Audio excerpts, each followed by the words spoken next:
نجد والوں میں سے ایک شخص ان حضرت صلی اللہ علیہ وآلہ وسلم کے پاس آیا، سر پریشان یعنی بال بکھرے ہوئے تھے۔ ہم اس کی آواز کی بنبناہٹ سنتے تھے، سمجھ نہیں پا رہے تھے کہ وہ کیا کہہ رہا ہے، یہاں تک کہ وہ نزدیک آ پہنچا۔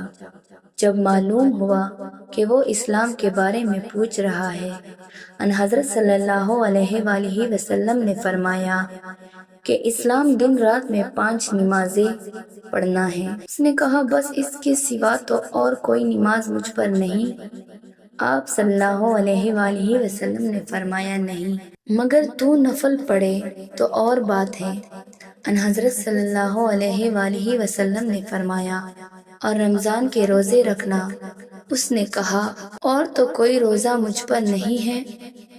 آپ صلی اللہ علیہ وآلہ وسلم نے فرمایا، نہیں، مگر تو نفل روزے رکھے تو اور بات ہے۔